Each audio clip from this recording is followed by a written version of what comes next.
కరీంనగర్ జిల్లాలోని కొండగట్టు అంజన్నను దర్శించుకున్నారు మాజీ ఎంపీ వివేక్. ఆలయ పండితులు మంగళ వాయిద్యాలతో వివేక్ కు స్వాగతం పలికారు. తెలంగాణ రాష్ట్రం రావాలని ఆంజనేయ స్వామికి మొక్కుకున్నట్టు చెప్పారు. రాష్ట్రం రావడంతో మొక్కు తీర్చుకున్నట్టు తెలిపారు. సింగరేణిలో డిపెండెంట్ ఉద్యోగాల కోసం ఎంపీ కవిత ఆధ్వర్యంలో సీఎం కేసీఆర్ ను కలుస్తామన్నారు వివేక్.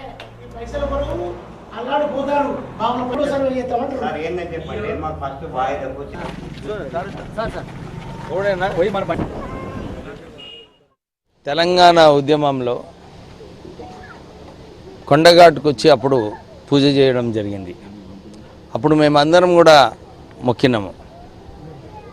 కేసీఆర్ గారు ఏదైతే ఉద్యమం చేస్తున్నారో, ప్రజల ఆకాంక్ష ఏదైతే ఉందో తెలంగాణ రావాలని చెప్పి అప్పుడు మేము ఇక్కడ పూజలు చేసుకున్నప్పుడు ఆంజనేయ స్వామి దీవెనార్తులతో అప్పుడు తెలంగాణ రావడం జరిగింది. సింగరేణి సంస్థలో డిపెండెంట్ ఎంప్లాయ్మెంట్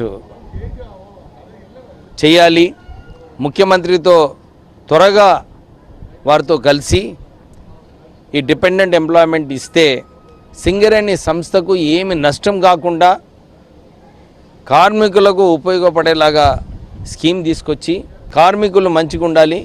ఈ వారసత్వ ఉద్యోగాలు డెఫినెట్లీ రేపు ముఖ్యమంత్రి గారితో కలిసి తొందరగా అనౌన్స్ చేయమని చెప్పి మేమందరం కూడా ముఖ్యమంత్రిని కోరడం జరుగుతుంది.